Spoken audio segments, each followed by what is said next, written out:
Sure, you're. Yeah, and then we're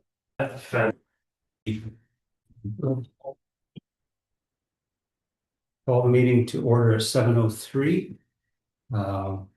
Regular select board meeting on Thursday, April 9th, 7 o'clock, town office. Board members present are Chris Fenton, I'm sorry. Okay, Isaac Yackel. I get that. Carl Robin Chestnut Tangerine. Members. You got it. Yeah, Matt Hearing is here to talk about the Strawberry Dam Run. I'm sorry that I've forgotten. Sure. My name is Bill Jones from the Vermont Emergency Management. Great. Thank you. And online, we have Maggie O'Brien, also Vermont Emergency Management. Rutland Regional Planning Commission, actually. Okay.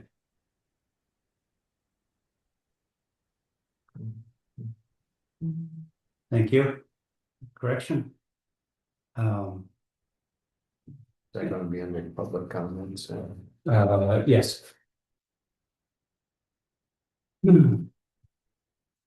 So, any additions or deletions to the agenda, we can address our guests' concerns under public comments.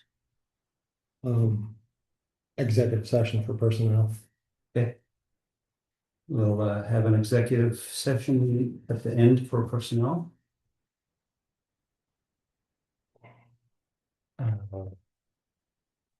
Did you all see the minutes for March 26th regular meeting and April 4th special meeting? March March 30th special meeting? I'll move to approve the regular meeting of, what was that, March 20? What was it again? March 26th. 26th. Do we have a second? I'll second. Motion's been made and seconded. Any further discussion? If not, all in favor, say aye. Aye. Aye. The meeting March 30th. Special meeting. I'll move to approve those minutes as presented. I'll second. Thank you, Carl. All those in favor? Say aye. Thank you. Okay, that brings us to public meeting already.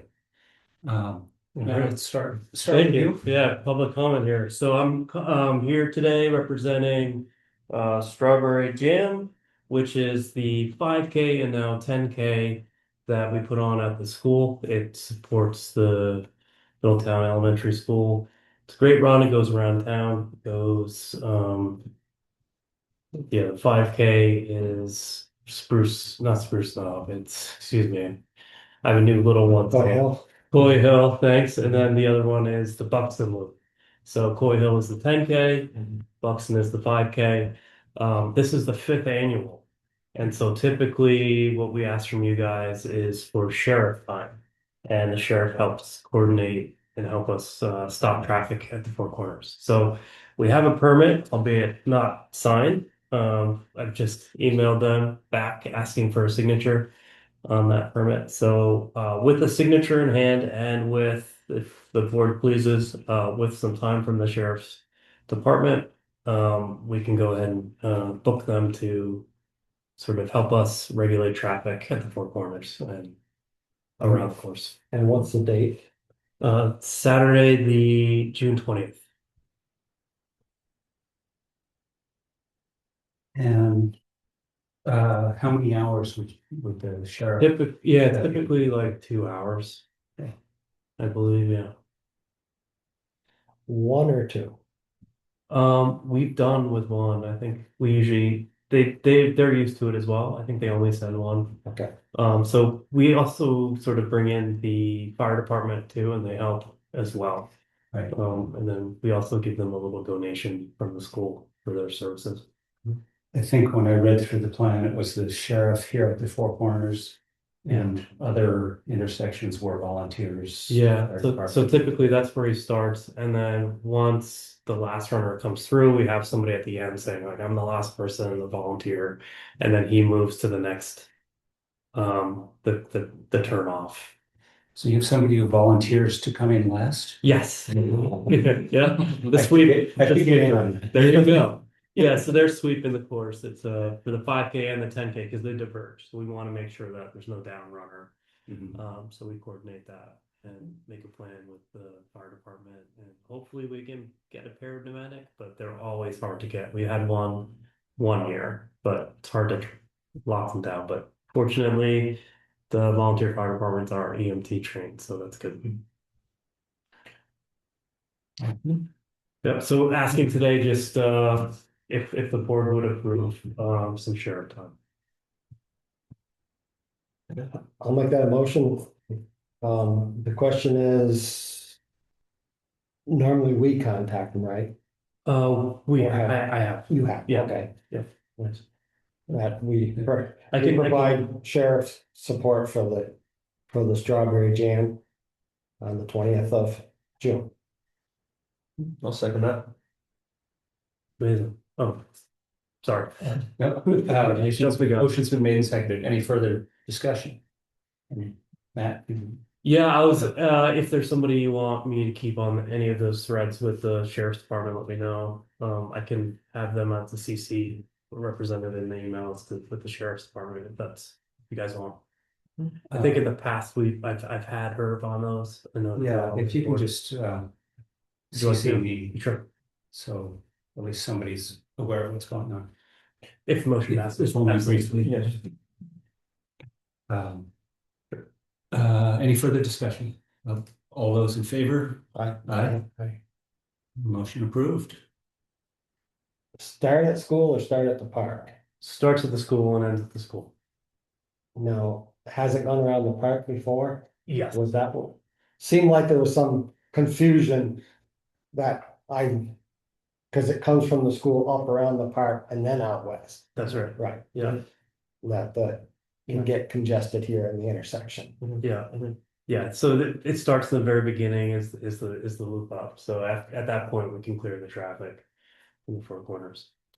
I think I won a medal. It was a maple leaf. It's possible. Yeah. Yeah. One year as I happen to be the only person in my age class. Oh no, that's the Wells. You're thinking of Oh, that's Wells. Wells? Yes. Okay. Yes. Yes. I've also. See, you got lost. Just like that license player. Maybe you better see somebody else. We have been giving out finishing medals lately, so we're trying to expand and grow. But we'll get there to giving out. I think we did give them out, yes, last year, but I don't think you ran last year. No. Yeah. Well, thank you. Appreciate it. Thank you. Now, is your wife having some sort of thing up to Sullivan Woods this weekend? I don't know. I'll ask. It's the 12th, I think, Okay. Sunday the 12th, there's a walk. There is substantial tree damage up there. Oh. I'll let her know. I was up there this afternoon with the big pine like this snapped off about 25 feet up. Okay. And where the trail first starts in there is all flattened. Oh no. So Okay. I cut up the pieces, so they should be able to move out of the trail, Okay. the chainsaw, but I didn't have what I needed to move them out, so. Sure. Yeah. it Needs to, I didn't go any further than that, but No, I need maybe- to clean up before they start. Yeah. I'll let her know. Thank you. Appreciate that. And we have something of a handrail on one side of the entrance, Okay. so. Got it. Like, Thank you. Okay, thank you. Next on the agenda. more than welcome to Maggie go. Okay. Maggie, you're up, I believe. Yes, thank you so much, Bill. And if I had known you were going to be here tonight, I would have handed this task off to you. But yeah, tit for tat, right? So anyway, Maggie O'Brien, I am the emergency management planner with the Rutland Regional Planning Commission. I worked with Herb extensively in the past, including in recent years the local hazard mitigation plan update that was approved last year. And so I come in front of the board tonight with a request to join us in a exercise that is scheduled for Wednesday, May the 6th, which is coming up fast. And the reason why I'm asking Middletown to join is because this is part of a larger effort that is being undertaken by a couple of colleagues of mine and myself. So Bill Jones being one of them, our BEM regional coordinator, has been an active supporter in this process, as well as Eric Pulver. He is the emergency preparedness specialist for the Vermont Department of Health. And so how this all came about was after the flooding in 23, we didn't have a long-term recovery group really pop up in the region for the towns that were significantly impacted. So those were mostly isolated to towns on the eastern side of the region. A lot of the towns west of Rutland City, more or less, didn't see too much. And I suspect that's part of the reason why that happened. But Eric and I couldn't help but see what was happening in Washington County and the Northeast Kingdom and going, that's going to be us one day. We need to start getting plans in place now. So after several months, now years, I guess, of getting some stakeholders together, having brainstorming sessions, we are trying to build the groundwork for a regional emergency management model, essentially. So step one of that phase being to get a solid handle on what every town needs during a disaster and going into one. So once we are able to nail down those common trends of what towns need, typically it comes down to things like limited personnel capacity to run the emergency operations center. Perhaps it could be issues with having suitable shelter locations or having suitable equipment for those shelters, or even just a matter of public works type equipment sharing.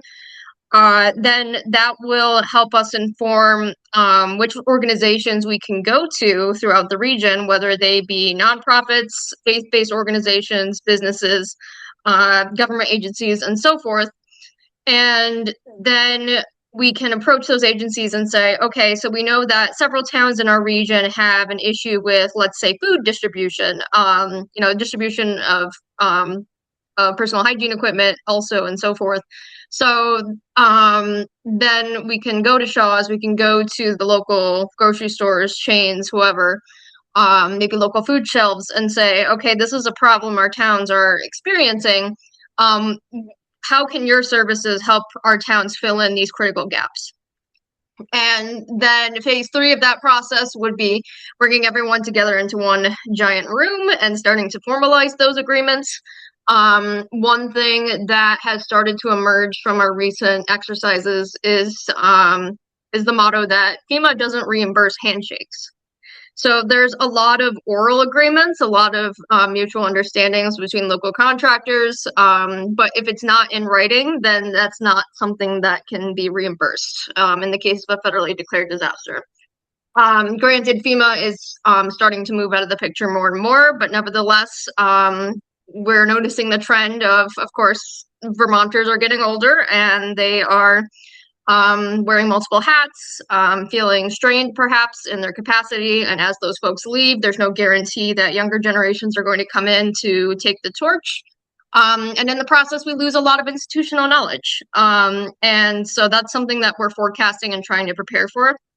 So all of that to say, in an effort to first get a handle on what the needs are, we have split Rutland County into what we've called several sub-regions. And these aren't perfect groupings, but they are relatively informed by the relationship that that a town may have with its surrounding municipalities. And we are hosting facilitated discussions, which is essentially a tabletop exercise where we have 2 modules where the towns stick to themselves and get a shared understanding of, okay, this is what we're capable of when we know something is coming. This is what we typically do procedural wise. These are the resources we have, or maybe I'm not sure if we have these resources. That's something we should look into. And then the third module, we bring all of the towns in the subregion together to start brainstorming ways to support each other. So let's say we do have a situation where some towns are more heavily impacted than others. What are some ways we can start bridging those gaps to coordinate resources across municipal boundaries? Of course, assuming that your community is stable, first and foremost. So we have had 3 of these exercises so far. So first was in the northeast subregion, so that was the Chittenden, Killington, Mendon, Brandon, that area. That was in June of 2025, and then our next one after that was in October. That was the Northwest region, so we had Benson, Hubbardton, Fairhaven, West Haven, Castleton, and Sudbury as well. And then our third was in the Southeast subregion, so we had Wallingford, Mount Holly, Clarendon, Shrewsbury, and Timoth. And from all 3 exercises, we've noticed that a lot of people have walked away with good ideas of next steps, things to follow up and keep the conversation going. And it's something that we really hope that, if nothing else, you learn something new while you're there, but hopefully take some action items home with you to start working on here, especially knowing that we are losing a lot of assistance, both in terms of funding and technical assistance on the federal level. It's going to be more important than ever to make sure that we can be self-reliant and we can help support each other and come together if we see another event like 23 to ensure that we can come out stronger. So like I mentioned, this exercise is scheduled for May 6th. The time is from 10 a.m. to 1 p.m. Ideally, I would have gotten in front of the board sooner because I know not everyone can swing a midday exercise. And so usually my goal is to try to get RSVPs 2 months in advance. But for several reasons, I just wasn't able to make that happen this time around. So, but I really would recommend that the emergency management director attends. That is usually one of the participants that we always try to solicit from the towns. In the case of Middletown Springs, your EMD is also part of the select board, but in cases where that is not true, then we would ask for a select board representative, a town clerk, so Patty might be a good option. And really, what we're looking for in terms of participants is anyone who would have an active role to play if a disaster were to strike.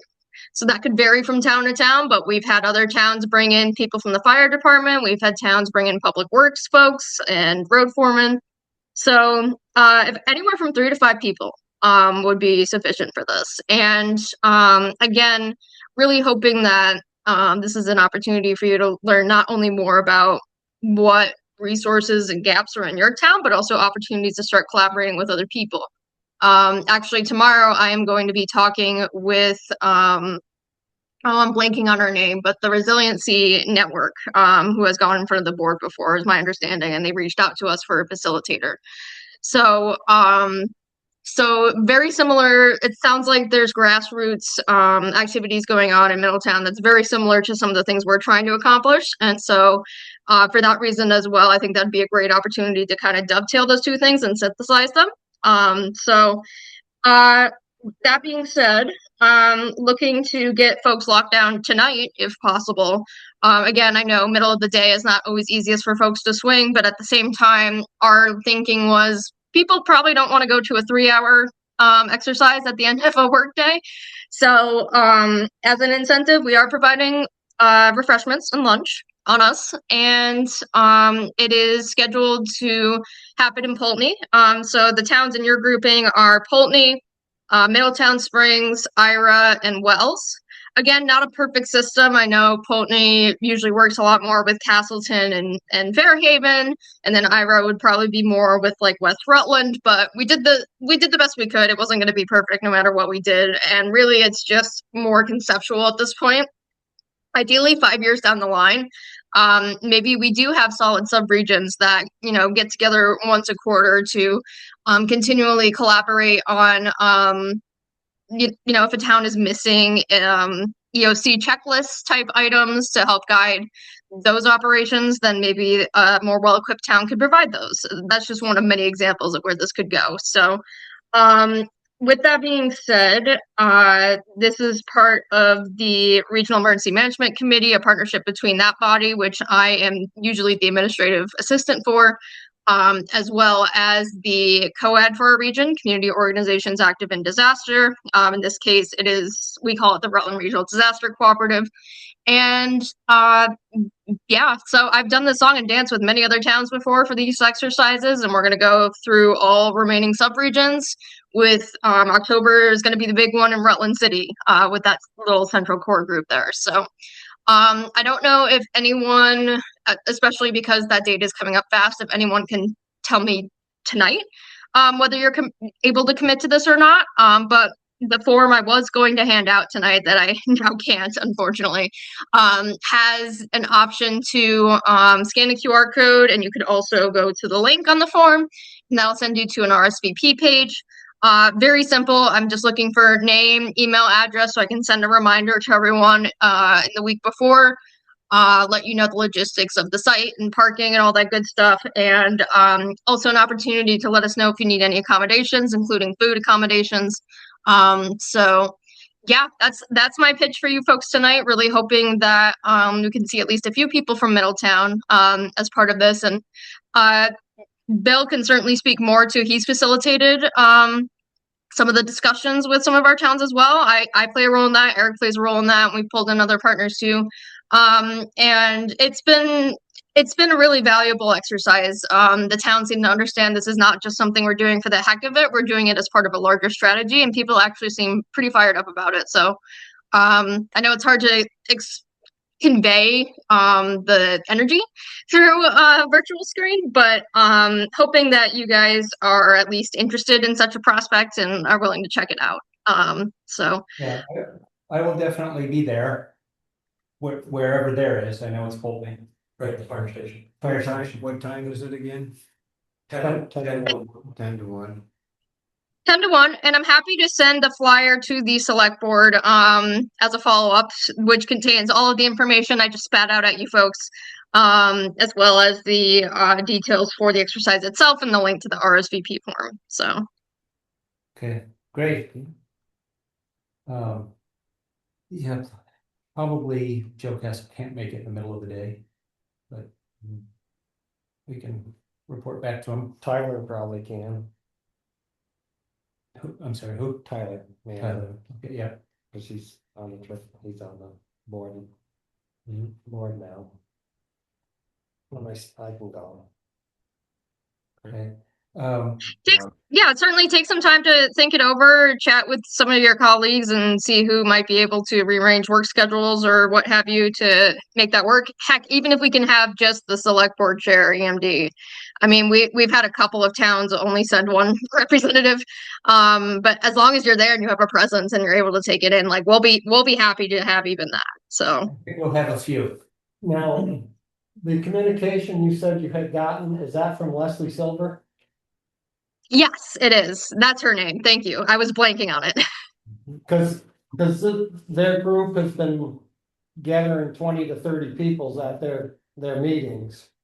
So there's quite a network that's already basically looking at all these elements that could happen in town already. But Indeed. these are all individual volunteers and not town affiliated. So. Yeah, and I mean, I am actually going to invite Leslie to participate if she would like, even if it was just to be an observer. We do have a couple of folks who sometimes attend just to see what these exercises are all about. But yeah, definitely noticing that there were a lot of similarities there happening in parallel tracks. So part of the discussion with her tomorrow is to see learn a little more about our efforts and see how we can have them working in concert. And yes, really, really happy to hear that we already have this local momentum going, because that's not the case in every community. Yeah. Great. Yeah, so if you can send information to Patty or me or both, and we can I can make sure that Chris and Carl get it. And yeah, we'll we will have people there on May 6th.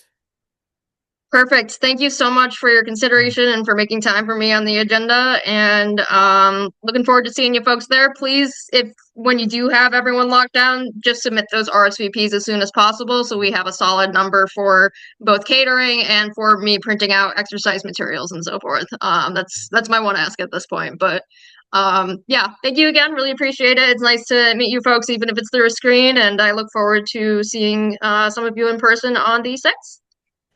Okay, thank you very much. Thank you. Have a good evening. The special accommodation plan there.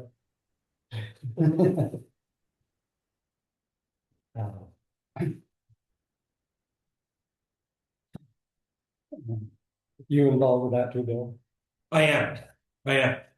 I'll definitely be there. I might even sit with you folks, who knows? I won't sit with the Pullman folks. So I'm actually from Vermont Emergency Management. For you folks that don't know who I am, my name is Bill Jones. I live in Pullman. I've been on the fire department in Pullman for about 35 years now. My work history, I worked at the Vermont Fire Academy until recently, in December of 24, where I transferred over to emergency management as one of the regional coordinators that are assigned to, I have Rutland and Bennington counties. So my main focus is the local emergency management plans that are due each year, that the towns submit by June 1st. And it was brought to my attention that Herb had stepped down from the emergency management director's role. And I believe, sir, that you are the new emergency manager. I am. Congratulations. And I'm, how shall we? Excited. I'm excited. I'm excited to get up to speed. Yeah. To start spinning my wheels, to get up to speed. And that is, Turning. That's it. That's funny. Purposefully. I like to keep it simple. I'm here to work for you. Plain and simple. If you need something, the state of Vermont pays me to assist you any way I can. So first thing I need is your email address. Okay, it's Talisman, T-A-L. I just want to check something because I think I have it.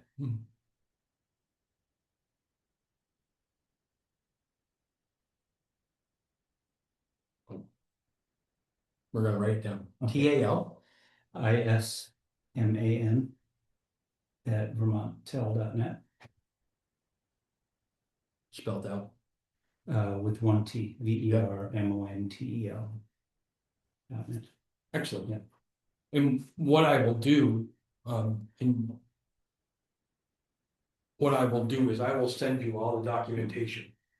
I will send you the 2025 link that I have on file. Mhm. That was approved by the Selectboard on the 24th of April of 2025. And so I'll send you the blank forms, but I'll also send you last year's, so you'll have all that information and you can make the changes you need. Once we start exchanging emails, sir, Mhm. we'll get you registered and get you a web EOC account. Okay, So you'll be able to go in there, and that's particularly what I'm working on right now. I opened up your link, so you can go in there and look at it. And you'll have the ability to make the changes. okay, If something major happened, right? If you Yeah. decide, hey, this is above me, or I don't have time, I'm gonna appoint somebody else. We Yeah. can make that change. And you'll have permissions to do that. The way this works, like I said, if there's a disaster, whatever it may be, and you folks activate your emergency operating center, there's a pretty good chance I'm gonna know about it through the watch officer.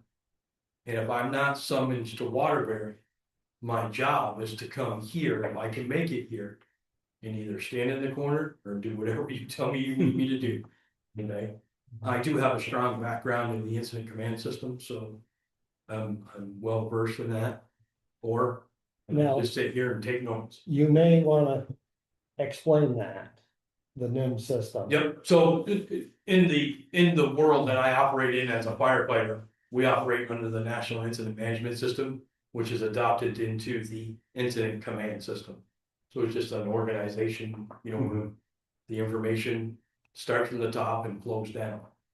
So here, right, Poultney and Middletown both are affected. We've utilized all of our resources, now we need help from the state. You have me, I can start making those phone calls to the state EOC and say, hey, look, we've utilized all the resources we have over here on the west side of Rutland County. And this is what I'm looking for on the state side. Most of the time, if it's the way it's looking right now, us regional coordinators on the beginning are probably going to be sent to our area. Until things calm down, and then they'll summons us to Waterbury to work in the state SEC. Now, your NIMS trainings, probably not too many on the town side has that. That's a weak spot in our town governments. There is some training that I can do. I can definitely do what they call ICS for elected officials. It's the ICS 402. Anybody in the room that is comfortable with doing this type of stuff online, you can do it online. However, right now, the ICS 100 and 200 through FEMA, because FEMA is closed, we can't go on the website and do the online training. So the state of Vermont Emergency Management does offer that training. I'm gonna have a conversation with my boss tomorrow about 100 and 200, because they pushed it to online. In my 40 years of doing this, you shouldn't be taking ICS classes online, but that's just me. That's me personally. ICS is The incident command system, I'm sorry, yeah, the incident command system. We even allow it in the firefighter world where they can go online. I can put a thing on my thing here and let the thing play and don't even have to interact, which is not good.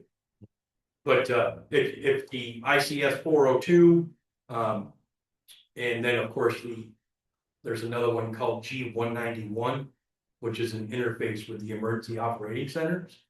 That's another great, and these are, 8-hour classes that if we teach in person, they don't take 8 hours. So. Cause it's been probably 15 years probably since you did the training at the firehouse. Before, here in Middletown, that Yep. there was probably 20, 25. The ladies auxiliary at the time all got trained in this incident command, but. In that, once it becomes an incident, there is levels, Correct. right up Correct. through to Yeah. 800, right? Yes, yeah, there's, in the incident command system itself, there's ICS 100, 200, 300, 400, 700, and 800. So. And is this, is this a step up above, or does it include like mutual aid and fire departments or? Right, so most of your fire departments in this area are coming at you with that. So, right, Chief Castle is gonna be looking for an incident command structure in any type of an emergency. Yeah. Cause he's well versed in it. And definitely, if we're coming from Poultney, the firefighters from Poultney they better be using it. And what sorts of events would So I would tell you right now, one of the greatest things you could do to get your feet wet. Your friend that was asking about the 5K, turn that into an event. Turn that into an incident command board, right? He would be in charge. He would be the incident commander. And then you could box and say, okay, traffic safety, Rutland County Sheriff, right? It's just a flow of, Yeah. now we know, right? If we have a traffic problem, who's in charge? Well, state police or the sheriff. We need to talk to the boss, that gentleman that was setting this event up. he becomes the incident commander for the day. So it's an organizational system. Correct. Rather than a particular type of incident. Right, correct. Yep, and you can use it, like, for playing events, or, all right, here we go. Mhm. It's the real deal. Massive disasters, Yeah. once it's established, you know, basically, unless you got the 700, you're on the outside looking in, then sitting in the room making the decisions is. And it seems foolish on the town side, because we're the ones making the financial decisions, but. That's the biggest thing, right? And, you know, and understanding that, at the end of the day, someone has to be responsible for the payment. And hopefully getting the reimbursement and the paperwork done correctly. And I remember Herb saying that this, the office is the emergency center, The town office. town office. Yes. And this is a great setup, because you've got everything you need, right? We've got the internet. And Except the generator. Except generator. Right. Yeah, yeah, yeah. yeah, and that's a big thing, right? You know, when they were giving out money like candy for generators, a lot of people were like, what do I need a generator for? And now the times we're living in, everybody wants one now, and there's no one. So, but it's to help wrap our heads around this, right? This room would become a support system to the incident commander. Right. If let's just say if Joe happens to be the incident commander as the fire chief in town, his resources are depleted. He's gonna call his town EOC and say, hey, can you get me more dump trucks? Can you get this? And well, everybody else is competing. Hey, that Bill Jones guy, come here for a second. Can you get this at the state level? And go from there. So.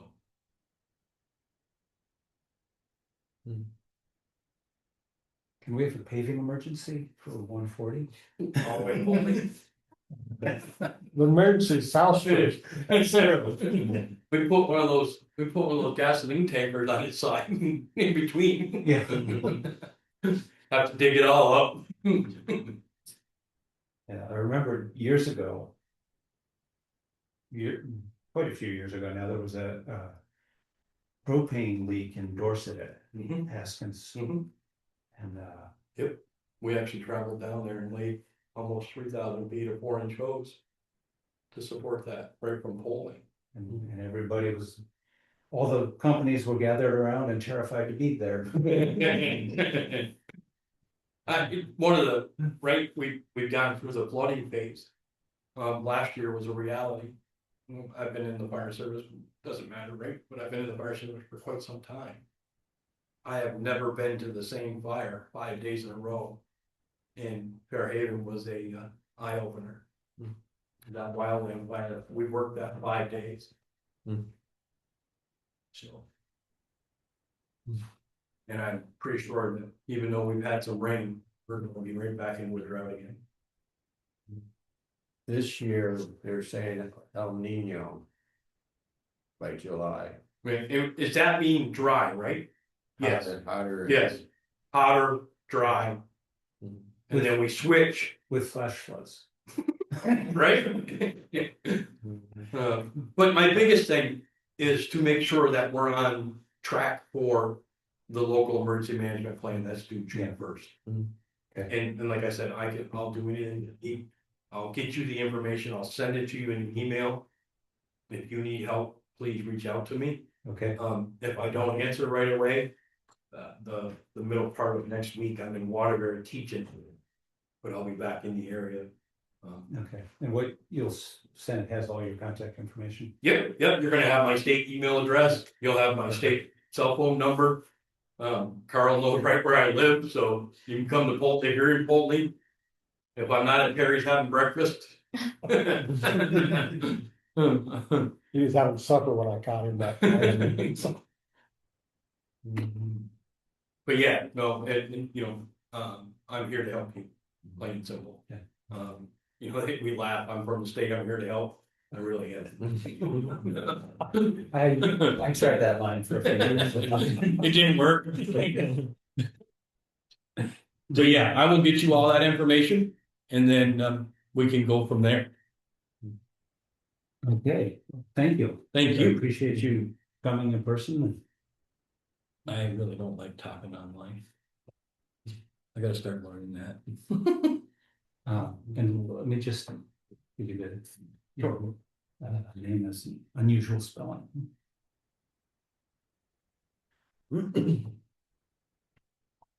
Do the plans end up changing a lot year to year? They don't really change a lot year to year. Just update. What I like to do is have these conversations in person. I try to get out and meet with as many people as I can, just to say, look, I became the fire chief in Fulton. I had a weak moment in 2000. I thought it'd be a good idea to try it, and it turned my hair white. So, but back then, the fire chiefs were very common to be the EMDs. We really can't do both. No. Right? We really shouldn't be doing both. But that's another story. I got the Polteny local emergency management plan, and I was going through it. And I went and saw the town manager, Rosenthal, and said, Jonas, we've got a problem. I said, there's 3 people on this list, and if I call them and they answer, I'm not coming back because they've been gone a long time. Right? So it becomes, I understand, it's paperwork. And paperwork can be, But it's just to find out if there's a contractor still in the area. right, it's, the biggest thing is, because the first 3 points of contact are gonna get contacted by the state. So if there's a, you declare that your EOC is open, or there's a disaster, or we know that there's something coming, those 3 people might get a text message from the State Emergency Operating Center. Hey, we are going to, we have 4 levels in the state. Level 1 is, daily operations. Level 2, we go into enhanced. 3 is what we call partial. And then 4 is fully activated. In a fully activated state EOC, we have 27 partners that get invited to, they don't get invited, they're pretty much told you will be on a level 4. And it's just different, Agency of Human Services, Division of Fire Safety. So that these documents do get used. The first thing I'm gonna do, right? I hear Middletown's got some serious issues going on. I'm gonna open that lamp on my computer and I'm gonna say, okay.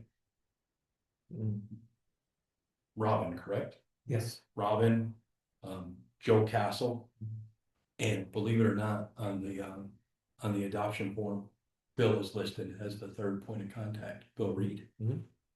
So right now, Joe would be the only one that would probably know what's going on, because Herb is no longer, right? Right. And Bill is not that foreman, is he? He retired. Yeah. Yeah. Yeah. They might get the message still, but Yeah. so yeah, it's kind of important to look at the year, and then of course, with your prior service with Vermont, that the authority having jurisdiction comes back to the chairman of the select board. Yeah. So, right, then at the end of the day, the chairman of the select board, if there's not an EMD, they automatically become that role. So. Right. Nobody's running to take that job either. Which one? Well, he was glad to take chairman. You Just know, another half a dozen titles that came with it. Yeah. I was actually in a meeting yesterday. I was in a meeting down in Bennington yesterday. And I was like, really? There's 2 positions there's the emergency management director, and then there's the emergency management coordinator. And they just appointed one emergency management coordinator in Bennington. And it's $1,500 a year. I was like, wow, really? I would pay attention. I'll go to the meeting. You see, that takes care of my weak hunt Maine.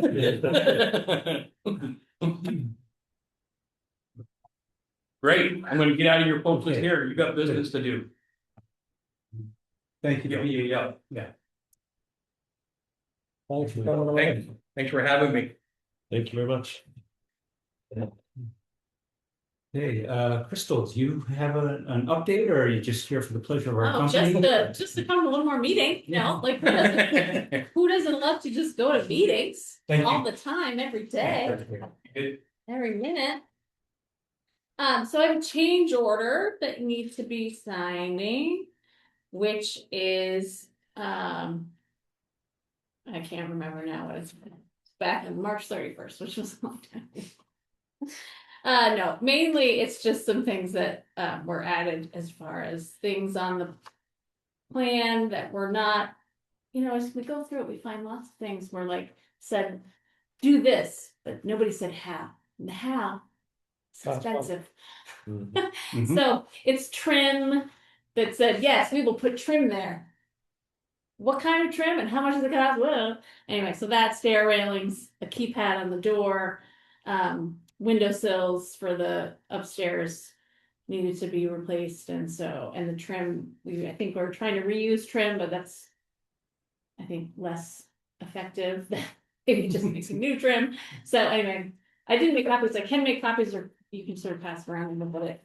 That's What is that then? You've got a. Oh, sorry, it's a change order. So we have Naylor and Breen, who's our contract manager, and so they said it's gonna cost this much money. And so every time something changes and it's gonna cost less or more, they put together what's called a change order, and that kind of delineates all the things that have changed and tell us what the new price is. And sometimes it's been going up, sometimes once it went down, but our So days is of it- going down are over. Is this the last one or not? Probably not. Oh, okay, okay. No. Change order, okay, for, This is change order number. It has a number. Four. This must be 4, I think. I think it's It's 4. Yeah, so this is change order number 4. So they come periodically once they Yeah. get sort of enough changes to make it warrant the change order. So now we're about 15, I think 12 or 15,000 over where we started, given all the sort of things that have shifted. So that's pretty good. that's that. So that's that. So then on to other, so they're on their hiatus right now. They're taking a little break while they're waiting for warmer weather. So painting, exterior painting can happen, and cement and the landscaping and all that stuff. And then they'll finish the indoor work as well, which is, you have a question? will that be between now and when they return, or this will be when they return? This is stuff that, well, it hasn't happened, but it's gonna happen. So this is just when that happens. This is probably gonna actually happen after they come back, because nothing's happening right now. This is just about changing the pricing, because it's stuff that wasn't necessarily included in their original quote or plan. So they'll finish inside as well when they come back. Their new return date, I think, is May 4th, if that's a Monday, which maybe it would be. So that's April, that's not gonna help me. But so May 4th is their new return date, and then they say it'll probably be about 8 weeks of work once they return. That's their current estimate. For July. The wood-based first floor, that's the lower level Yes. plywood floor in I think it's baseboard, I think is what, Oh, I'd have to okay. look at it again. wood, Does it say plywood? no, No. wood base first floor I think it means and baseboard. 1x6 assembly ceiling. Yes, that's also the first floor. So those are about, so we have a hung ceiling, drop Yeah. ceiling, whatever that kind of ceiling is. So again, those are the things, figuring out like how the trim between the wall and that ceiling, and like what, so I think And that's. the windows are higher than. And the window, there was a lot of talk about construction things that I don't really follow all the way. So yeah, something about where the windows are and how the ceiling is placed and what's gonna be the best way to trim things. And so that was their solution. Painter deal with it. Yes, it was, yes, the painting and yeah, all the things. So that is that, so the steeple, as you may have noticed, has a tarp around it. So just before they left at the end of March, they discovered as they were putting the siding on the outside of the building, they took the siding off the steeple and realized that there was quite a lot of rot that they had not anticipated. And what they could see from the inside didn't show a lot of damage. But once they took the outside, the siding off the steeple, it was very clear that something would have to be done with that. So they didn't have time to do it at the moment, and they're working on getting estimates. They had the engineer come and take a look at it, and he drew up a plan, and Naylor and Green are putting together an estimate of what that's going to cost. And so we talked a lot about that, and I think the consensus is, even if we took it down, that would have to be, that solution would also have to be engineered. And then getting it down would be a crane and a lot of work. And so the cost to take it down and put something else in its place wouldn't really be any different than repairing what's there. So I think the plan right now is to repair what's there.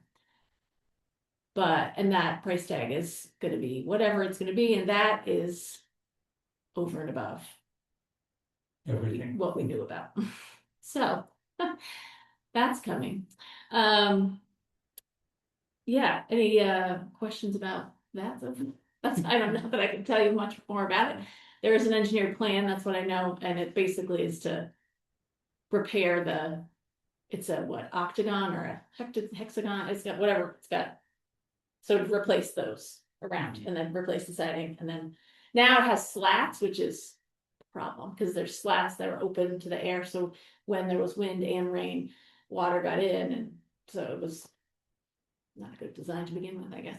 So the plan is to seal it up and That's close for the Carolina. close it up, for the Carolina to work, right? Right. And to close it up. And so that's the plan, and then that, again, to the Carolina point, that then we'll have to figure out a different plan for where the Carolina music will come at. But anyway, Oh, it's still intact. the Carolina, the speakers, yeah, are still up there. Our plan was to just use them, just reconnect them. I think to that it. the 1x4 poplar in April is the base trim that is. Right? Probably, I don't know. I wonder what it was.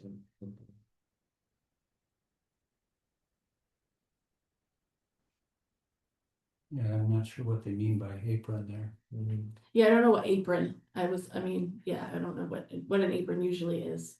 What is an apron Like the usually? apron sound, it's 1x4 poplar, that's what sounds like the baseboard trim, but then I don't know what the other thing would be. Right, and the other Wood is base. wood base, Yeah. unless there's a chair rail, that could be an apron. Mm. That's an expensive chair rail. Yeah, what is a chair rail, like a midway around the block? Yeah, no, I don't think we have that. I don't This think is Well, you're about to get one. This is Robin. Yeah, I can't remember honestly the conversation about the specifics on which things. But Glenn and Peter were both there, and they said that's what we should do, so. Trust that. Two good opinions. Just so they know what they're talking about. So that's the steeple. So on the pro side, we do have a pretty solid lead on getting some money from Preservation Trust Vermont towards the cost of the steeple. So hopefully that will materialize. And then we took the EV charger sort of out of the project and put it on the if we have money list. But then we connected with Charge Vermont, and it seems like they're going to be able to give us some money to do that. So we're figuring out with Naylor and Breen the logistics of that, because they're very concerned about getting done with the project. So, and as are we. So So we're figuring that out, but hopefully we'll have money to do that. yeah, I have heard, and this is strictly secondhand. Mhm. Preservation Trust money is great, but can have very serious strings attached. Yes, we got money from them to do some work on the current library building. Yeah. So yeah, we're familiar with their Okay. processes and stuff. So, but I think it's something we'll pursue anyway, because it's gonna be a big cost we don't have a plan for. Yeah. Currently. So yeah, that's that. Let's see, what else? Oh, on the other sort of we're sort of soft launching our Bridge to Tomorrow fundraising campaign. So that our first wave of those letters will go out in the next week or so. So we've put together a packet and a like a letter and on our new letterhead with our new logo. It looks great. It's very professional, and we have a sort of notepad or a piece of note paper where you sort of personalize with a personal ask. So that is sort of all self-contained. So if anyone here has folks that they think they might be willing to send one of those packets to, we can certainly provide that to you. If anybody has a list of folks they think might want to donate to our cause, we will gladly provide that to you. The Friends board is all sending some. Our board is all sending some to some folks that we know to try to sort of. We've got a short list of folks who have expressed interest in donating, or we feel are good folks who might donate. So we're gonna get those out to people in hopes that we can get some of that money front loaded, because we're gonna need it. And that's that. The larger campaign will be in May, and then continue through whenever until we satisfy that goal. Because as that money, as you heard before, that money is both for like finishing the project and getting everything outfitted, but also supplementing the budget going forward so that we can do all the things we want to do and not have to ask for more from town. We did connect with Steve. I want to say Steve Latunda, but that's not his name. Steve, who's trustee of public monies now. Steve, is it Steve? Harrington, yes. So he's doing some work with the Lewis Library money, and so we're getting squared away there. We haven't actually gotten a payment from them the last couple of years, although it's in our budget, but it hasn't come through the last couple of years because there just hasn't had anybody to kind of manage that. But he's getting that squared away, so we're going to get caught up on that, and take a look at if there's any possibility that there might be some money there for the project overall, if that's possible, and within the parameters of the use of that money. So that's something we're going to talk with him about. And then also, I know we talked before about the sale of the current building, and we kind of put a pin in that because the town had other things that we were keeping an eye on. But I did want to kind of have a fuller conversation about that and see if that decision makes sense or not. And that can happen at a full, like, regular select board meeting, or if there's like a subcommittee that we want to do like a separate thing and bring back some ideas or some, I don't know what your thoughts are on that. Around having a kind of fuller conversation around that. I haven't had thoughts about it. Do you have thoughts about it? I think I would like to see a subcommittee, just because our regular board meetings run till 10 anyway. Right, yeah, that's what I was thinking. It might be just something that takes a lot of extra time on an already busy agenda. So if we wanted to get a couple of people from the select board and some from library board, just to kind of talk through what are the pros and cons, what's the, what do we feel like the benefit would be to keeping it as opposed to selling it, both for the library and for the town at large, if we can just kind of think through that a little bit more. So not that it's not a fine idea to keep it, but I just want to make sure I feel like we've not really totally thought that through. So I would just like to talk. And that is it. Unless there are questions or Good evening. comments. We need some paper you guys want for your files. Okay. Yes, that's all on my list. Okay, so we. If you could sign that, and then I will give it back to Kimberly and she sends it to them, I think, for their records. I'll move that Robin the change order for 15,000 something $16,812.12. 12 cents for the library.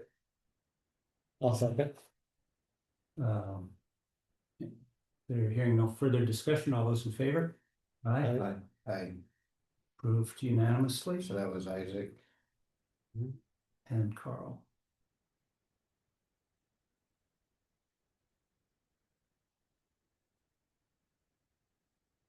Are you missing someone? Terry. I'm like, who's that? All right, thank you so much for that. Gonna approve them or whatever. Thank you. Pardon? To approve it or pay that, then is that what we're doing? Yes. Approving the change order. Right, well, you don't have to pay it. It's not, it's just that, you know, it's a change to what they said they would do, and so you all have to sign off that you know that that's changed.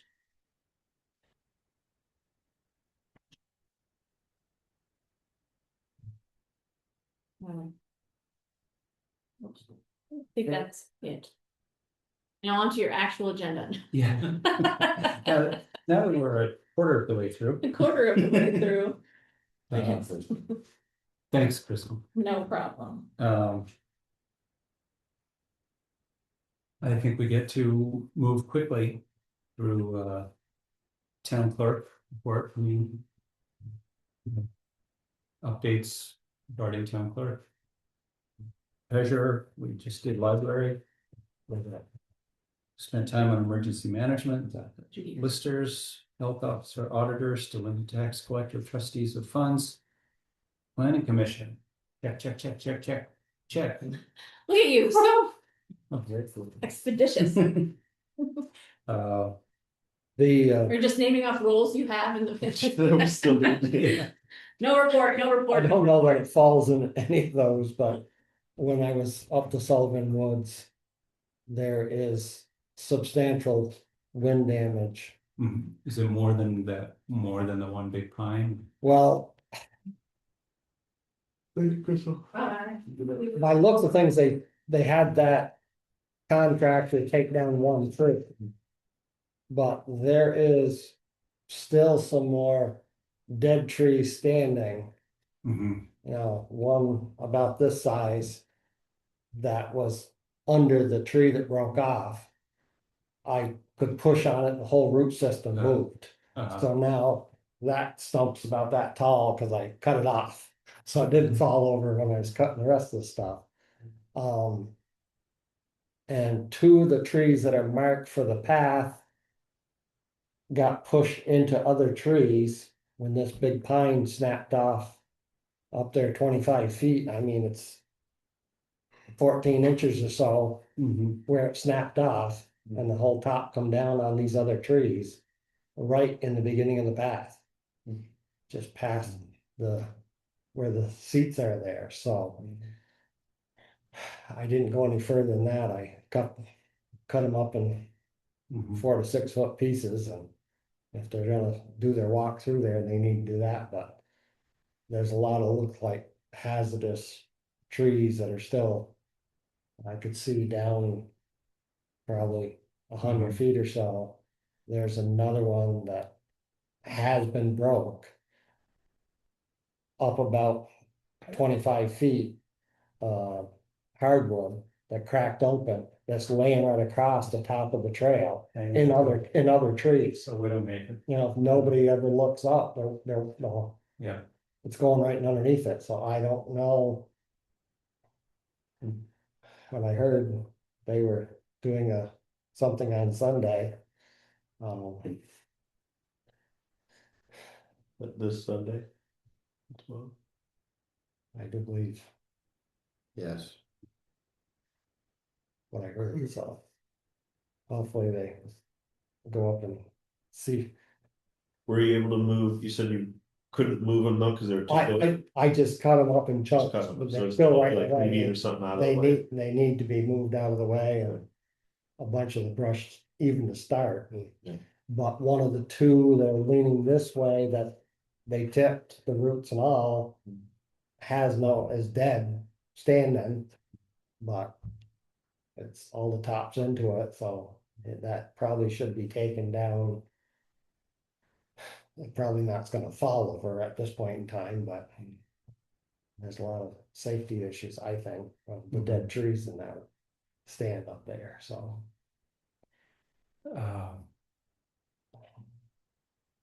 This sounds like it might, is it worth like hiring someone, or is it beyond like of just going in there and chopping them up? Well, the whole thing is, who's gonna make the determination what to cut? You know? I, I think we can cut them out. You know, but we don't want all the conservation committee standing there. So since we don't have an acting tree warden. Yeah. That's the select board, right? We can view from the fence. Yeah. I wonder if we just, like, I'm free this weekend, some parts of it, just out there. If we get someone on the planning commission out there too, The conservation. conservation commission. There's Daniel Brooks is on that, correct? Yeah. Right. Daniel and Lori, Daniel and Lori, I'm not sure whether she's on it or not. She's not. It's just him, and then Beth Carmody, and was Claire on that one? Claire, I think so, I think there it is. Yeah. And Nelson. Steve too, is Harrington. Steve's on the planning commission. Conservation commission is Nelson, Clara, Beth, Dan.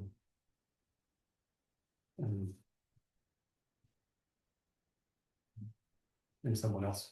Someone else. Is Mary. No,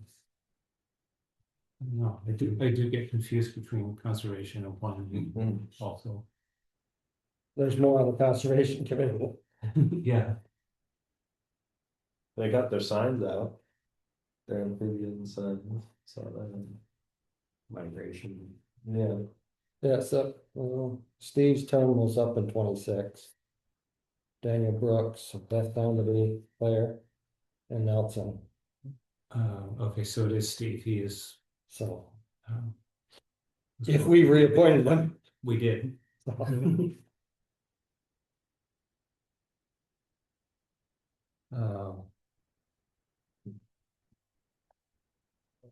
Yeah, so I could go up Sunday and look. That's when they're, That's at 2 o'clock, I I believe. don't know what time you'll think of, but It's supposed to be raining, I think. they need to be cleaned up some before then, so. Yeah. It's raining all the time, every day. Okay. I would be free like midday Saturday. Kind of noon. Before. Yeah, Saturday I'm booked.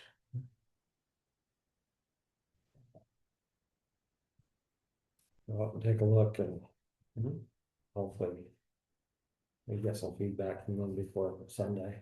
I can see if I can get them, the big chunks moved out of the way, but tomorrow night. I have a PV if that'd be helpful for just for rolling logs. Okay, so you both going tomorrow? What time tomorrow would you be? Well, it'd be in the evening, later afternoon. Yeah, I'm gonna try to probably get out, I'm gonna be out work probably like 4-ish tomorrow, Okay. so. Oh, I'm right, sorry, I'm at Saturday. Yeah. Saturday I'd be free around noon afterwards. But tomorrow I could probably do around 5. Just give me a call when you go out there. I'll Okay. see what I can do. I'll pick you up. Okay, moving on to road commissioner. Oh. Our paving grant.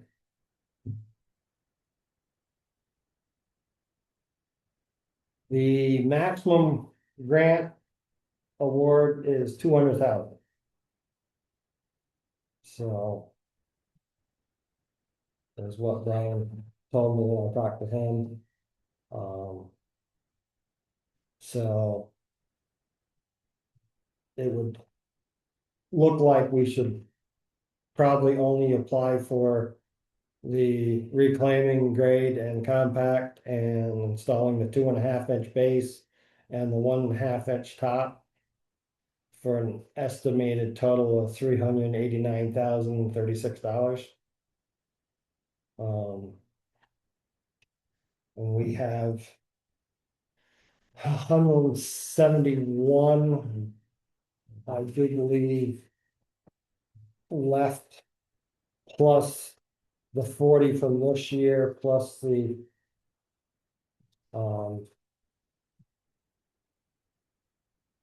40 for next.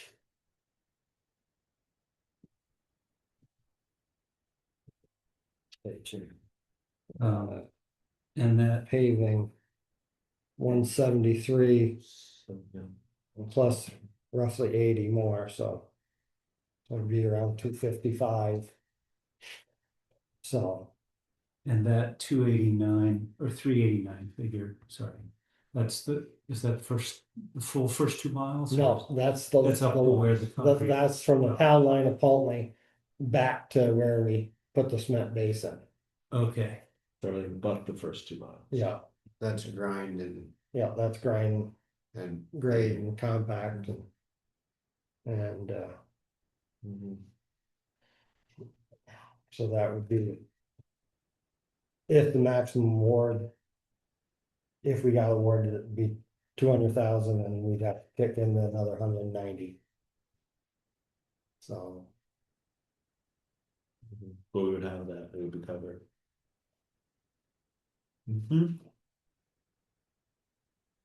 okay, that sounds that there's no, worthwhile. there's no need to.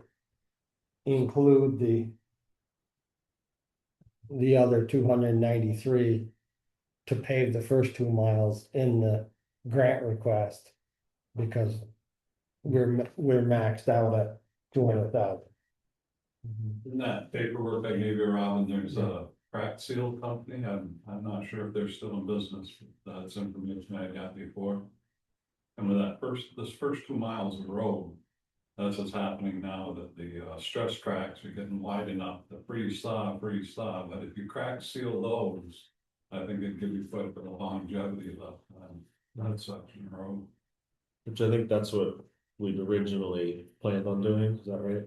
Yeah. It was already kind I of. mean, I'm walking that about every night now, and I think, you'd have to grind up the cracks to get a good seal in it, but that would be the, I think the route to go. Because, I mean, with the cement base, you're still gonna get the movement with the freeze, But if the water's not getting in there in the first place, it will prolong that. Yeah.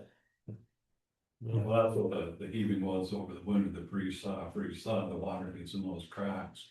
What's gonna happen is gonna start eating the pavement away from the stress crack. Yeah, Tommy, I don't know, we'll see when he's here. He kinda wants to attempt to see if it is grindable with that base. So maybe we'll come over the crest. Cause where it meets right there has created quite a hump in the road. So if he'll come over that into the dugway there. To see if that is a possibility of grinding that cement base and using it as a base in the future. And then the road sign guy that I talked to from the state. He said one of the biggest things is that he feels that too much concrete. Was put into these roads that has caused this instead of. It was supposed to be a softer mix is what he said. So I don't know, But the base itself has held up. We got some line cracks, but. So. I think that's. Well, there's about 4 different processes with the cement base. And some is put in like a powder, this was injected. I'd asked Brian if there's anything else that he needed from us. He said, no, we were all set, that he had everything, so. I'll. Patty said that she'll. Can input this electronically. The grant proposal. That she inputs them, so. And that would take care of that, but it has to be done by the 15th. Yeah. So, You also have a report on, when I went over it with the state on the box folder down there. Any information I have is. Let's see. One of those files is the I'll, 40 box culvert. I'll make the motion to apply for the paving grant, for the class 2 paving grant. Using the proposal of, that we got from an estimate from Fuller Sand and Gravel of roughly 390,000. Second that. Is there any further discussion? Hearing none, all those in favor, say aye. I, Aye. Yes, unanimously. Thanks, Carl. We have another grant request that is due the 1st of May for the connecting segments. So we need to figure out which segments are left now. I do believe, did they not change some of their categories last year, Bill? After Coy Hill? That update on that laptop, it should be all up to date. Okay. So. Are there still segments on Orchard Road? Or is that all? No, I think we're down to Daisy Hollow and First now, and up there. But Yeah. so see what there is, because we have the one from last year that Herb filled out. That was for Daisy Hollow, right? you can use them wherever you want, I thought, you don't have to Right. designate it. I never heard where he said where we applied that for that one for. Well, what I was planning on doing with that was, the section at the south end of Daisy Hollow. There's areas in there that there's some areas above the projected project where the trees and stuff are. There's a short section of that in there that would bring everything else into code all the way down through to where that project would be. So, culverts. He estimates that we'll probably need 12 culverts. So I suggest that we buy 10 of the 18-inch black ones and 2 of the gray ones. And that would be Ferguson's estimate of 47.89.60. If these prices, we'll stay at 12 culverts, 10 and 2, because anything that's oil-based may have gone up drastically already, but Western Sales out of New Hampshire, their price on what appeared to be the black culverts was $540 a stick for an 18-inch, and Ferguson's price is $371. Wow. So,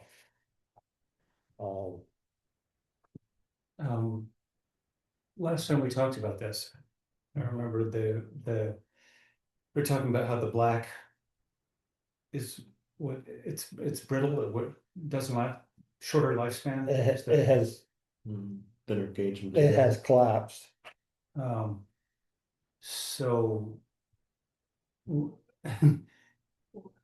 The gray is more rigid yeah, so and hasn't been used as much.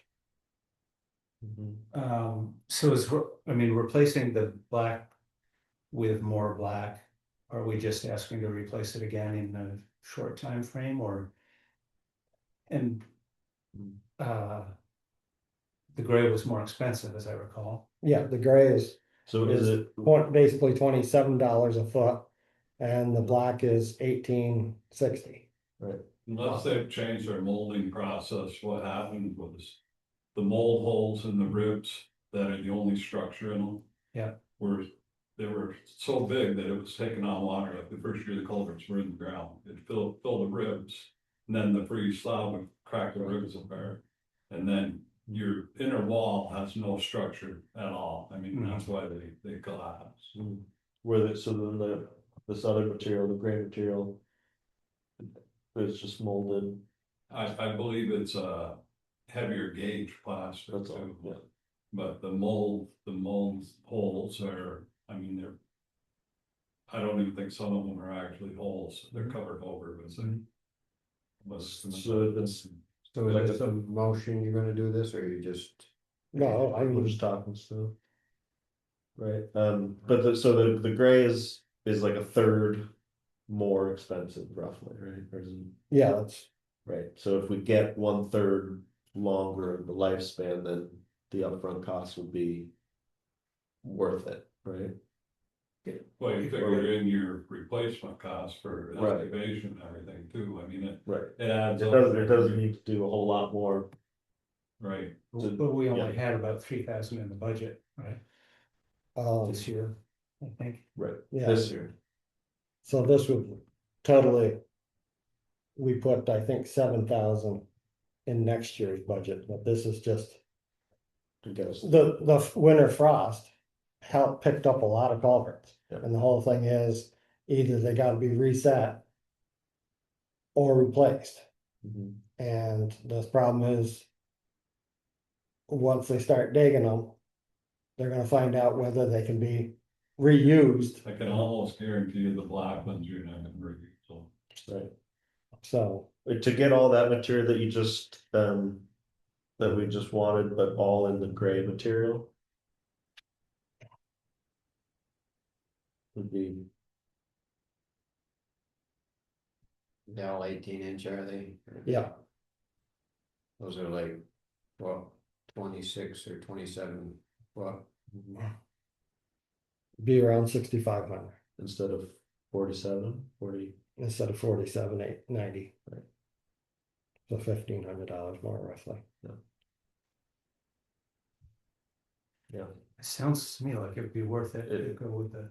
I'm just telling you the experience I have, I'm not trying to sway you. Well, I think, was Chuck here at the last one? He was talking about him too, Yeah. he was saying the same thing, Because I asked him everyone. again tonight, he said it didn't matter, and I said, well, we have one stick left of 18 of the gray. So that's why I was figuring 2 more, so that would be, if it was 30-foot culverts, you'd have enough to do 2. And then 10 pieces of Yeah. the other. And another thing with the grade, the seal, the bell and the end pieces, you get a lot better steel with them. I mean, you can look at black ones and those, and it's obvious. I would be a proponent of spending more upfront to save the longevity of it in the long run. But is there a way to get less of it, like can we, because we have the money in the next budget starting July. Right, if we can buy fewer just for the spring. Well, this is what I told him to check and figure out how many That number is what they need to get to to July. July. Gotcha, okay. To reset all the ones that are. Yep. Come to the surface here in the last. Springtime and are dropped and washed it under and. So. I have no problem going with all the gray if that's what you would prefer. Does that, what do you recommend as road commissioner, or do you? Well, the biggest thing is. Getting them deep enough. if they're not going to have a foot of coverage on them. When you install them, you know, it needs to be more rigid. But when they're coming to the top and you're cutting the inlet side with the grader, when you grade the road, you got less than 3 inches of coverage on it that where it has worked up over the years. Yeah. And you're gonna keep cutting chunks out of it. So, Yeah, I would support buying the better okay, product. So That's do we, fine. do we have a tamper too? no, we don't. Could we get one? We need one. Okay, I think we should get one. Chuck mentioned that tonight. Getting a, If you're gonna spend the money on the culvert, maybe we ought to put the tamper or something in. I don't know what they run for. And I'm not going to Derby this weekend to the auction or whatever it is. There's 2 Mustang compactors new in the auction in Derby, but that's not around the corner. Hmm. So I can get prices on that. And availability on a plate compactor. He prefers a plate compactor as opposed to a jumping jack. So I'll make the motion that we buy the 12. I think we call them HP D-Wall Storm. And at roughly $540 piece. I'll second. Any further discussion? Hearing none, all those in favor? Aye. Aye. And approved unanimously.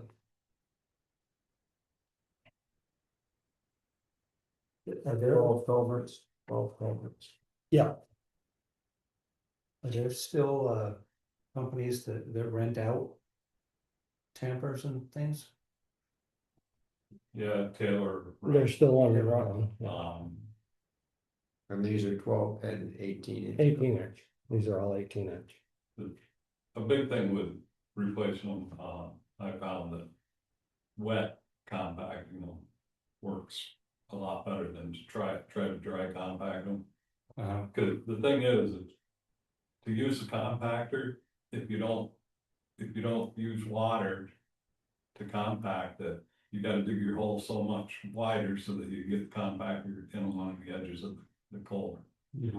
If you're wet compact, you can dig it about the width of the culvert and it'll drive it down along the edges as you're going back and forth across the top. We got a water truck, right? There's a tank that can hook up water, you know. And the discussion last time was renting an excavator as needed, as opposed to looking into buying the rubber tired one. Is that something we want to get prices on? Renting, yeah. And then we find, yeah, and if you do a rental on the rubber tire one, then you could see if you liked it or not. Or whatever you need, depending upon if you need it or not, or if you could use the track machine. If they're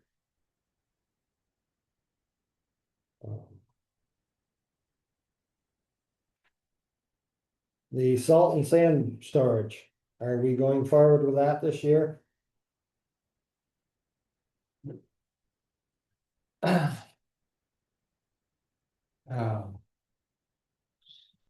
We seem to continue to be stalled on the FEMA response down there. Down there for, yeah, the actual garage.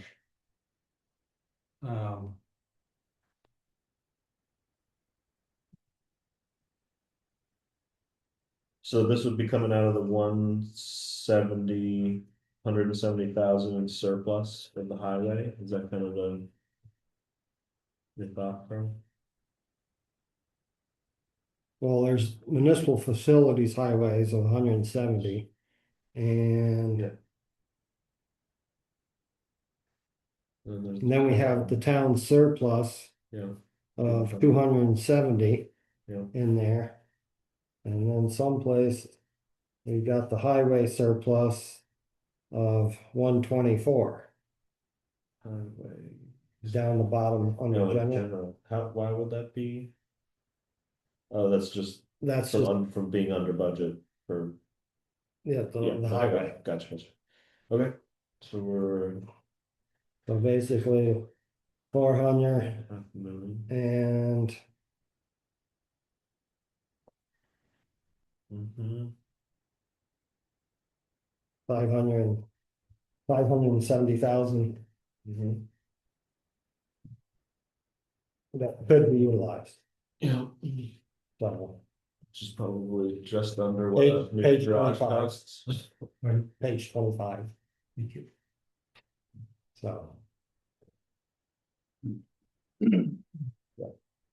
And the last proposal, kind of last thing that we'd all agreed on with pouring that back wall rather than trying to use blocks, that's still in the like 120,000. well, when Tony looked at it that day,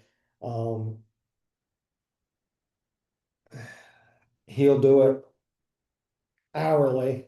That way we can buy the concrete. And that saves the 6 or 7% Mm. on that, and we can buy the steel. And he said he'd do it just hourly for the town. When we were talking an 8-foot wall, he doesn't like that ideal. Pouring it or. He wants a footing Okay. and a wall below grade, so the frost doesn't get underneath it. Gotcha. So then we've got to decide whether we want to go with just pouring a footing and say a 9-foot wall with 3 of it below grade, and then do the rest with wood? Or do we actually want 8 foot of cement on that side and the north side for that part of the wall of just for storage? That's, he said, you know, I mean, he can pour 11 or 12-foot wall if we want. And something more than 8 inches, he said, you'd want to get into. You know, you 10, if not 12-inch wall. Yeah, I was gonna say, usually they're 12-inch on the state ones. So, if, you know, if it's something we're, you know, I figure subgrade, if they're putting a 12-inch footing down there, counting that as one of the 4 foot below grade. And if there's material inside, you know, on the north side, it's gonna be backfilled, so that's not an issue. But inside, he was worried about the frost getting underneath it. So even if we went 3 foot and a 1 foot footing, would give us 4 foot subgrade, and then he has 9 foot forms. So we could basically pour just a 9-foot wall, or then and not get into stacking forms. Right. So a 9-foot wall will give us 6 feet of concrete above grade. Yeah, roughly. Which would get us above the backfill. Yeah. Yeah, It'd be which is about- all needs to. And then we talked about plywood and pressure treated plywood on the inside above that, because back wall can be studded. Yeah. You know, from that point.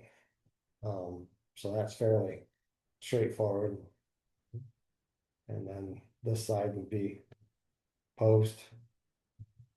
And then with the setting the blocks on the inside of the post. So what's the rafter elevation?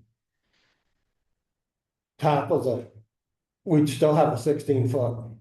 16-foot inside. Yeah, if we used a 20-foot 6x6. Figuring 4 foot plus that. Is that what you want in there, 16-foot? Well, I think if we push it any higher than that, just to get a dump truck in there to dump. If you add another 4 foot on there. That building's gonna be massive. Height wise. It's already gonna be massive. So what about a place to park something undercover? Well, Or for as the winter goes on, you have more parking, Yeah, for this winter. but I'm just saying for the, cause we're not gonna have a garage Well, next winter. I mean, Put a bay on the end. we have. I figure there's gotta be about 300 ton roughly left up there. That we've got to move. Yeah, So that's another logistic thing. Where are we gonna stack it? in the middle. So, we need to move it out of there to cut the whole grade down out back there, like we talked about. So we need to move that pile. And big dump day, if not before, we need to remove all the debris around the shed to get ready to pull the braces and let that tip over. I think it's just pulling the one tree. Well, if you're gonna pull that and if you're gonna, trash that building, then you'd have a dumpster and just put all that stuff in there, would you, or not? Yeah, I mean, And we got, then all the stuff that's around there that needs to go can go with well, that. all the metal, he was talking about loading the metal and taking it to Yeah, M&B. Yeah. To get rid of that, but, we could always get rid of it on. Big dump day. I don't know if we recover any money out of the metal on large dump day or not. I don't think we don't. do. So, I would- we get a report on the weights, but, Yeah, well, that just goes to him. I believe. so, Yeah, like, but basically my thinking is try to hire Michael Beatty to draw up a set of prints for it. So we have a document to show the state to ask the question. Is there any permits required for this? We probably want to start that before. What is it, the 30th of June? Unless things changes in Montpelier. I do believe that's in tier 1, so. That shouldn't be a problem, but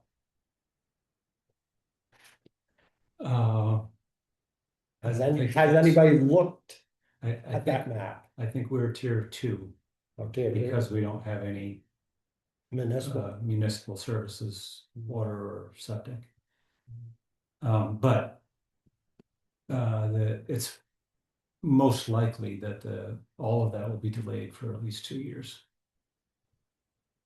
wow, that, And the planning, they're 181 restrictions. yeah, That was supposed to. road, the current bill to delay things is 2 years on everything except 4 years on the road rule. And that passed the Senate, it's in the House now. And I think there's a lot of support for it. Because we're not ready. Nobody's ready. So, So does, looking at these numbers, my only concern is that the next big thing being the garage, that it's gonna be more than what we yeah, have we'll have to raised. bond or Yeah. borrow or Yeah. however, Big borrower steel. we'll have to get voter approval to build a garage. Yeah. For funding for the rest of it.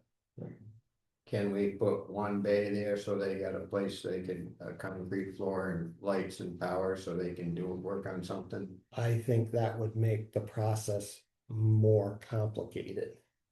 Oh, without a doubt, But it's gonna be complicated this winter, I gotta believe. Well.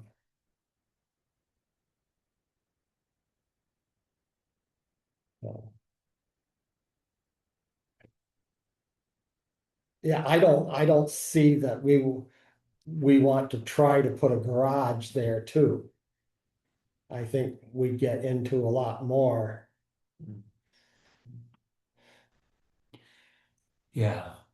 I mean, I agree with you. I think it's a whole nother concept. Oh, it is, but I'm saying TikTok Yeah, and, yeah.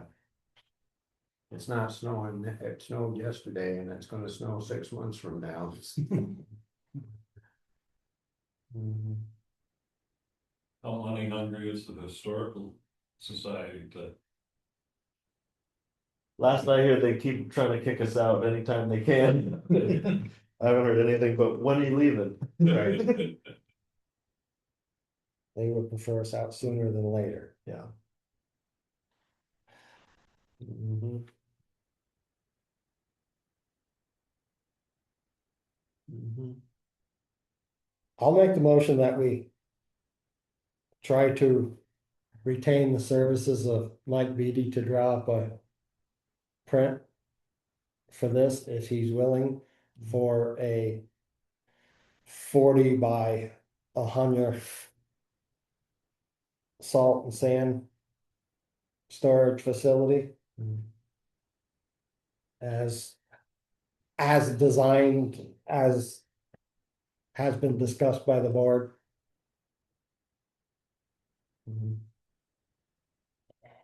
um. Yeah, I'll second that, because I really need a rendering of it. To show scale. I mean, I know the fire department, in theory, won't be there forever. For that building. But I don't understand the scale between the two and. It's a big building, Yeah, it's a big structure. yeah. Um. Did I second that? Yeah. Yes, She does. Okay. And do you want to talk to Michael? You want me to talk to Michael? I'll approach him. why don't you, is he's still working? He's not, Oh, okay, but he's taking on projects that he wants to do. okay. And we need an estimated cost for his services too. Because if it's too much, then technically we need to go to a competitive bid and opening. Mhm. Um. 5,000 comes to mind. I think that's some wording Yeah, that makes. on the library project when that all got reworded. I wanna say last year. And they. And our update. I will, yeah, I'll talk to Michael. And get a cost of, If he's interested. if he's interested, what cost would be, and then follow up with. Anytime he wants to meet up there, either the whole board can go meet with him, or I can meet with him. So we have a Okay, so we should. draft of what we're looking We at. should probably vote on this then. Any further discussion? All in favor? Aye. Aye.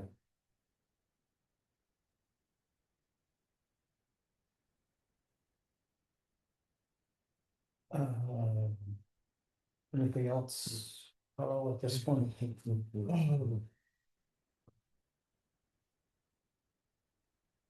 No,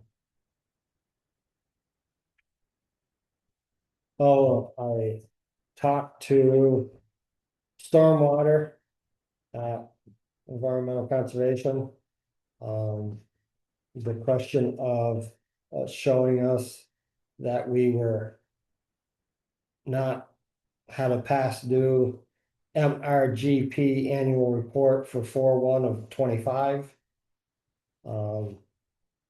We submitted one this year, so this one covers, eliminates the outstanding one. So, basically they received our check for the $1,350 and the report. And should be, everything's good till 2027. Is what her answer was, what she called me back to tell me, so. So I guess that's all said. Okay.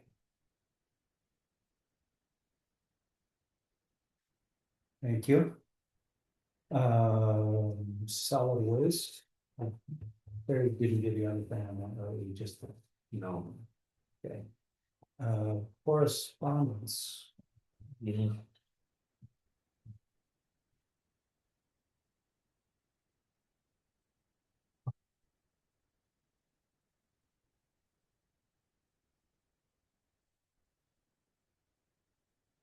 Getting some good walks on them. They come home from work. Yeah, so I took tonight, I take Proctor to Fairhaven, so I walked the 6 block circle over there.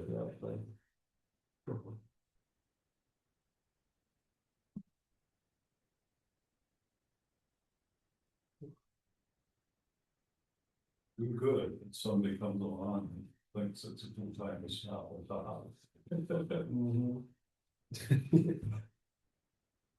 You gotta wear a hoodie, you know, fall cap.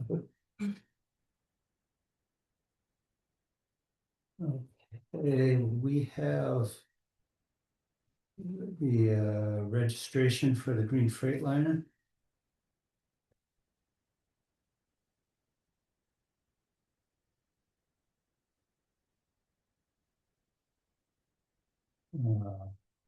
That's a no fee registration, right, for the municipality? Yes, for 5-year renewal option, $0. Yeah. I want one of those. Well, Patty said that she had renewed it. So, yeah, that is the new registration. The April 30th of 2031. Okay, Nice. so,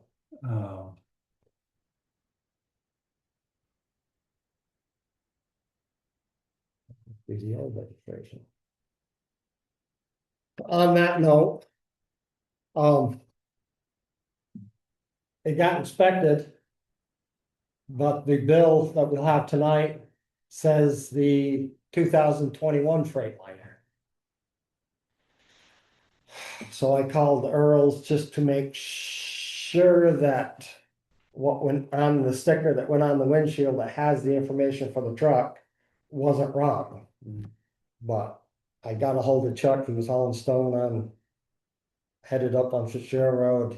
When he stopped, he checked, he called me back. I already talked to Earl's and then talked to Earl's again, and the truck says 2016. It was their billing paperwork that had the wrong truck on it, where we got charged for the inspection, so it was on their end, so. Luckily. We have the posters Patty did revised for large dumpster day. 2 of them will notice this is Terry for posting. So. 3 of them. I have upcoming VLCT events. In April. Selectboard Essentials.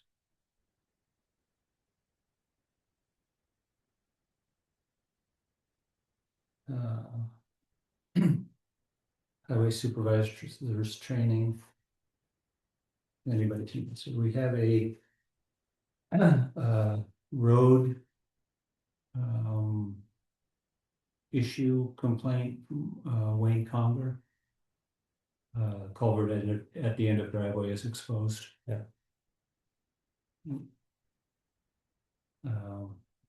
So you know, I gave- That's yeah. a work request. Yeah. Chuck was gonna go down and check it out.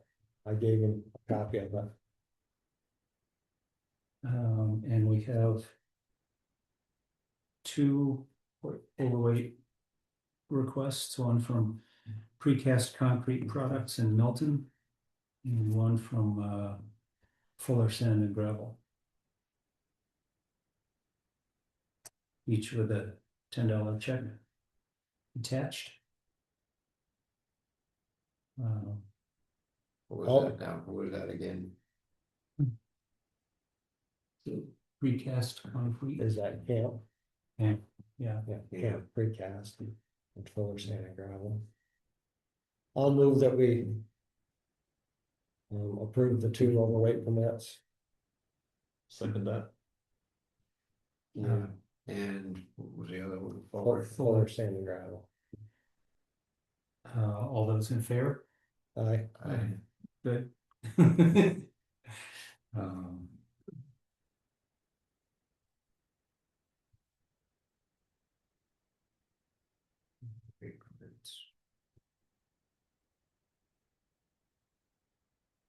they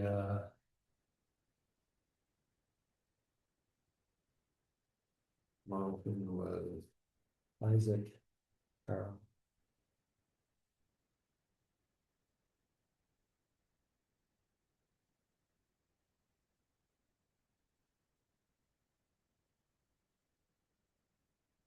I don't, so this is another request from Consolidated Communication,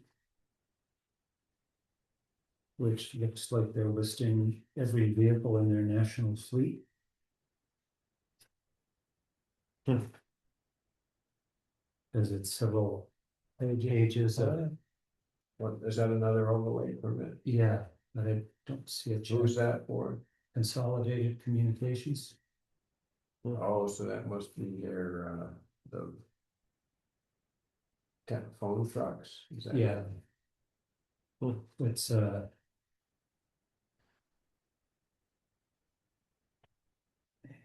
um, oh, there it is.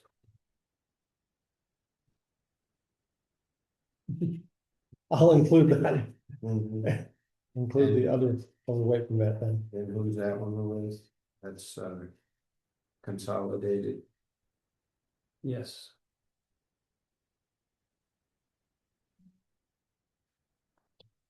Communications. Consolidated Communications. Yeah, consolidated freight. No,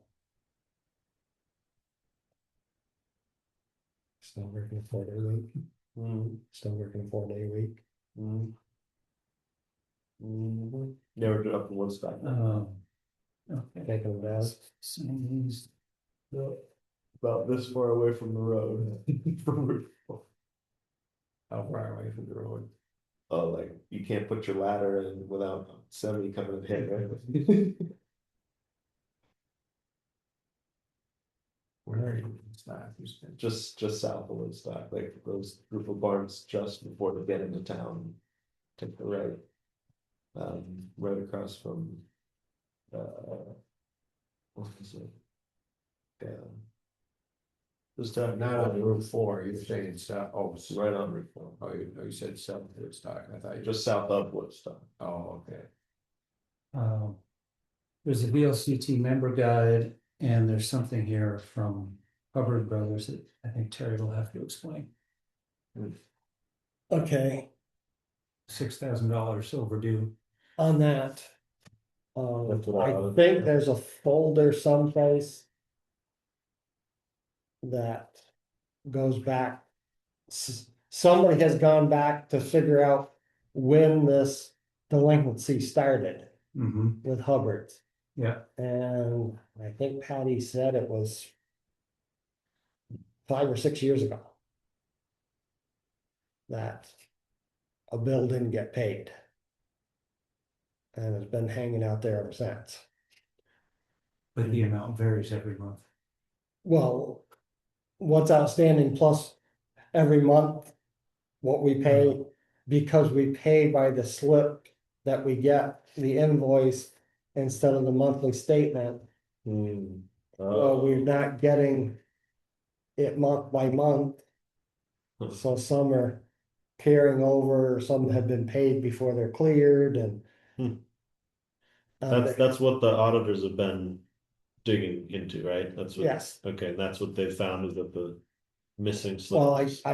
Patty said that she got a folder from Publix. Mhm. Yeah, I don't know if she was giving it to Terry or the auditors. Mhm. So, Bill, Hubbard Brothers bill or delinquent. I think it's for informational purposes. See, we'll just. I'll get the orders.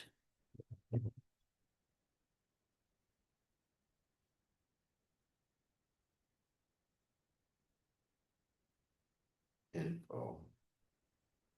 well, Terry's gonna have fun with this. we're now getting assessed $60 a month financial, Service finance charge. charge, yeah.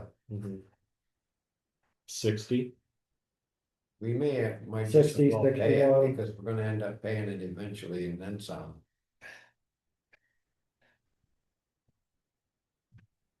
Nothing get paid without an invoice. So.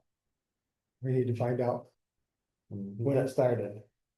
But this, yeah, this one's only, more current than February and March. Well, do you know where the highway bills are? Oh, maybe they're in another folder. Folder looks kind of thick. Anyone correspondence is all that. Open correspondence. This is, yeah, this is all town. This is Chuck and Philip.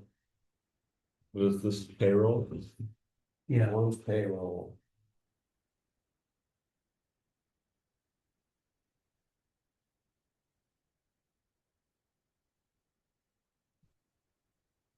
Let's see. And this is just Amanda and Elizabeth. Yeah, that's it. Payroll.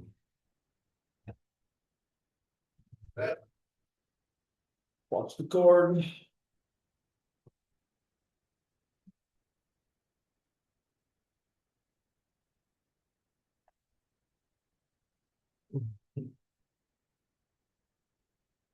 What's the little one doing?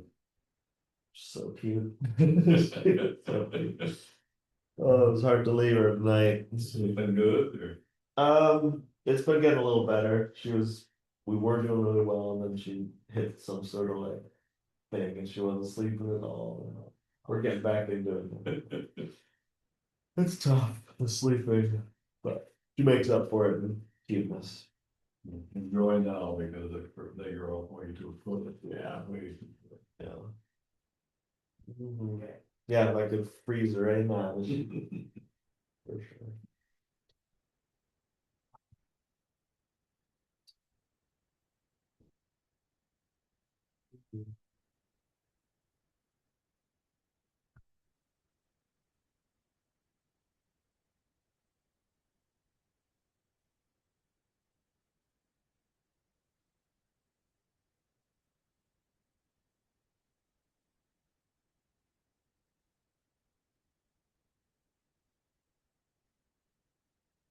This is stone. Yeah, that's the highway. Yeah.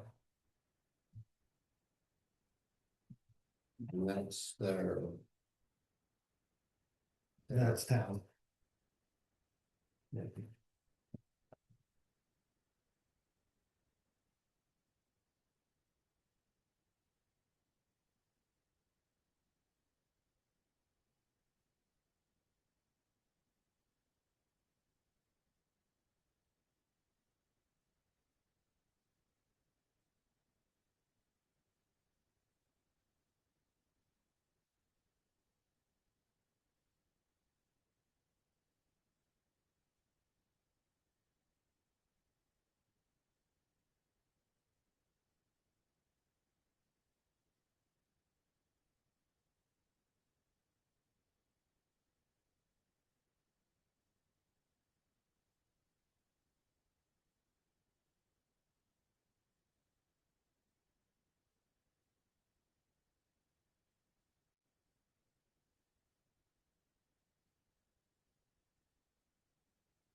Is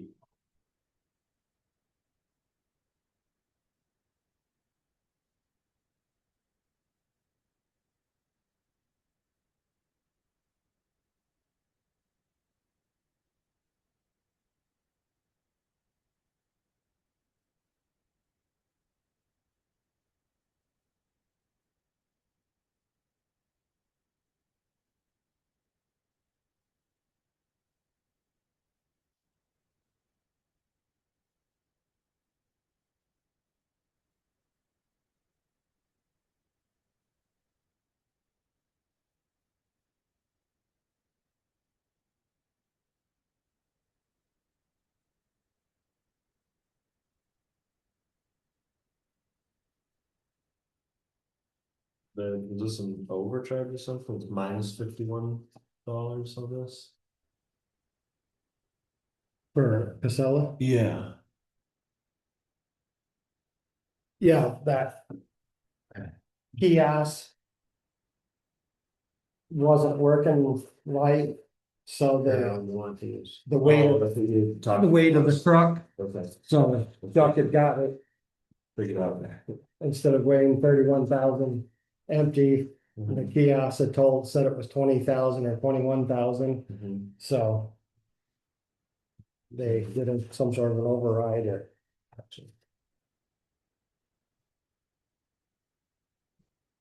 Mhm.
460, 160.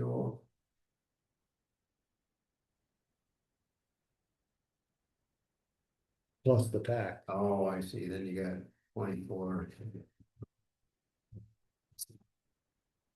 Marcel charges us the tax. And then Jenny doesn't pay it, What's that? and then Jenny doesn't. No, no, they get paid it. Unfortunately,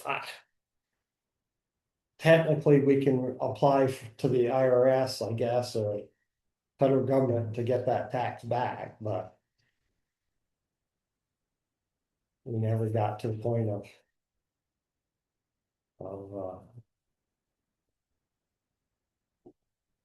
they say we have to pay that federal tax because we have a Vermont tax exemption, but Champlain Valley tells me we don't have to. So, but we never made any headway on.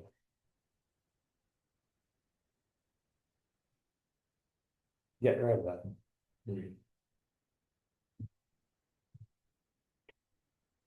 So I don't know if there's a federal exemption form that we don't have. Or municipal tax exemption or.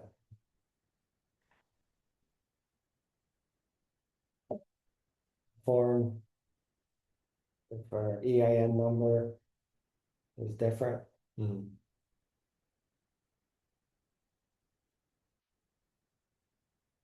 Well, I know. At the rescue squad, I had two forms, Okay. an IRS form.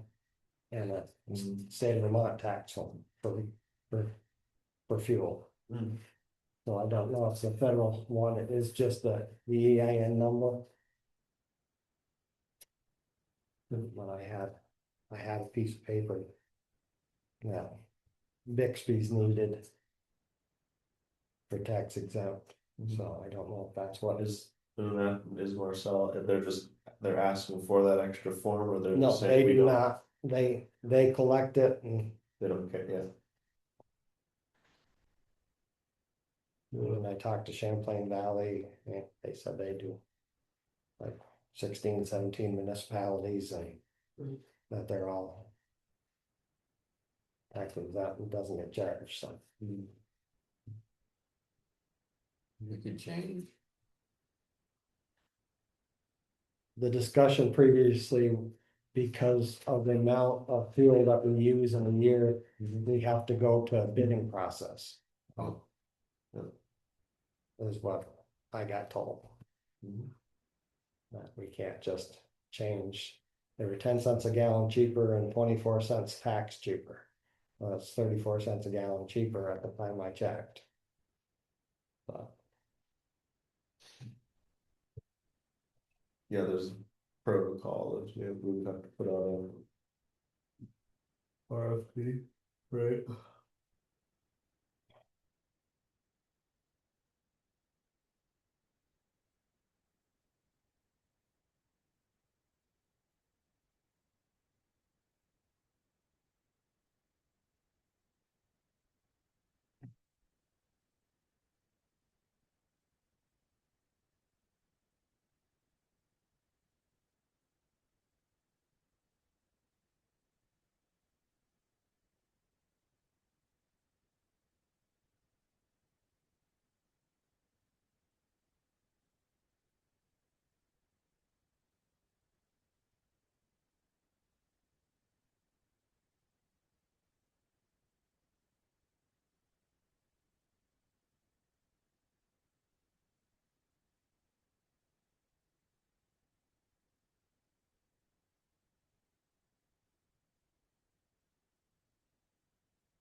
Anybody have a clue about the sheriff's bill? So it's 5 events or 5. We've been pulled 5 times, and the 5th one was 2 hours, $114.46. But the description says annual leave. because the 4 towns hire 1 employee, Mm-hmm. so their benefits get charged to us Okay, also.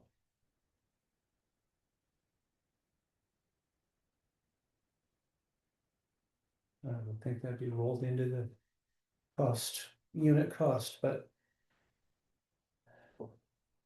The price, we get charged hourly for the time they're in each town, and Yeah. then based on those hours, probably also. they break up the day they took off between the four communities in the week.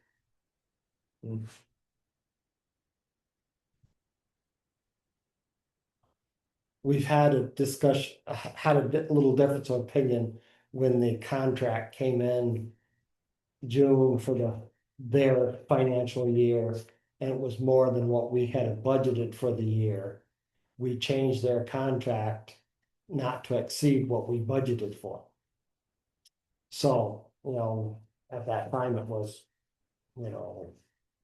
for the full-time employee, they gotta have all this money, and if they're not gonna get it, we can't guarantee the full-time employee.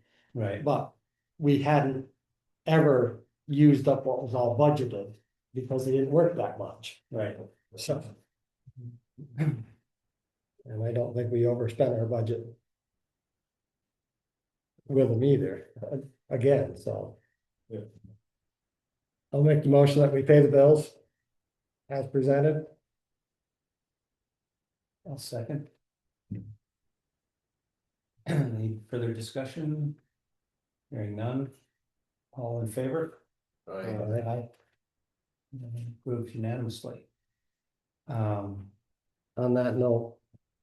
And the town report, we budgeted 25,000 for law enforcement and spent 19,635. So. including annual leave. Supposedly they have another employee that comes our way, but. Okay. Any other business before our executive session? I'd just like to bring up one thing, maybe ask a favor. It's come back to me a couple of different times. One was when you switched to the punch time cards. I was in Maine at the time, but when I got back,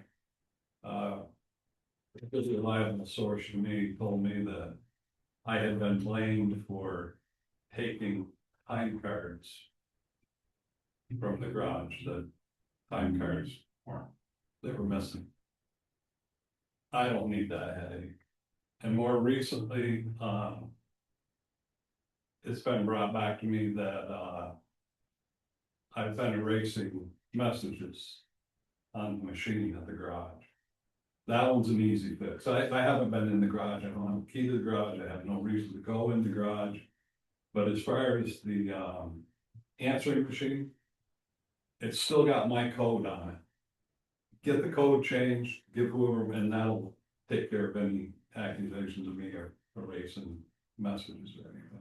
So I don't know if you guys have heard any of that stuff, but I don't need it. And if things like that are happening, it might be to your better discretion to put a camera in there and keep everybody on. Well, why are you stealing punch cards?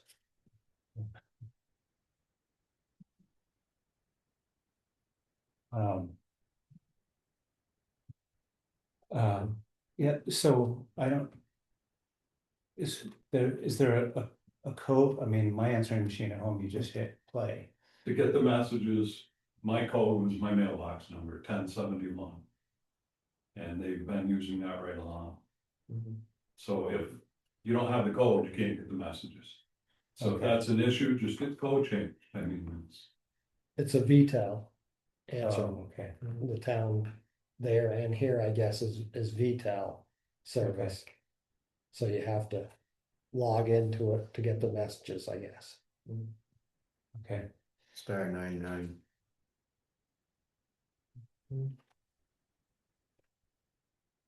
Well, we probably should do that anyway. I'd appreciate it. So I don't need this shirt coming back to me.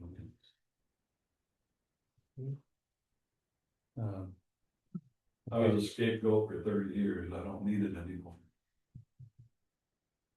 You think you can leave it behind you? Like to. Yeah. Well, yeah, we'll see about getting the code changed. And if there are. And possibly change the lock on the door. I think they're pretty simple solutions.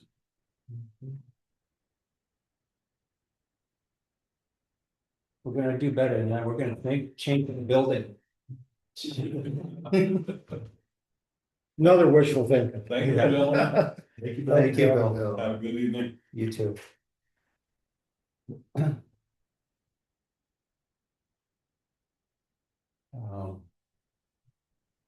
I will move to go into executive session at 9:21 to discuss personnel issues.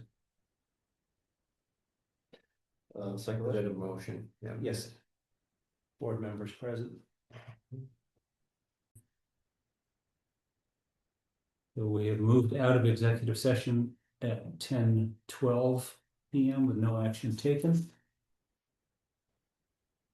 I'll make the motion that we look for part-time CDL help for the summer highway work season.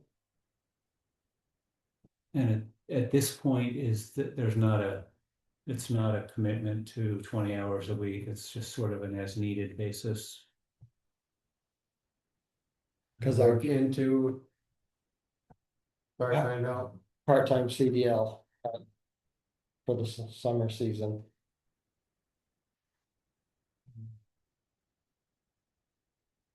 The budget is kind of set up for 2 full-time people and 1 part-time person. But that 1 part-time person also hours covers the overtime too, so it's not designed to have a part-time person working year round. Right.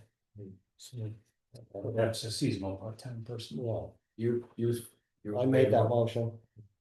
Anybody second it? I'll second to look into it. I just, I mean, you all know how hard it's been to find someone with a CDL. Yeah, Right. I don't know anybody that has retired that has a CDL. But also, for won't find them if you don't look. it. You know, that's the- You'd have to look, yeah, and we could put the feelers out.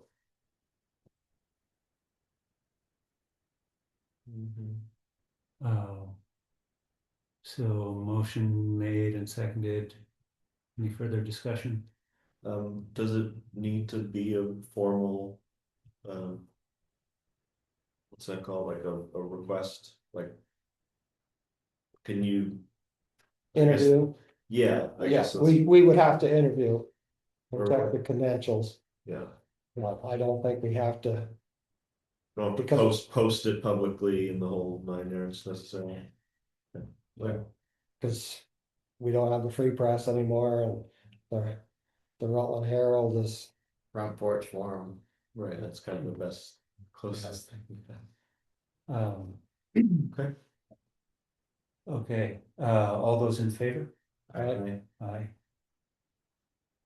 Any other business this evening?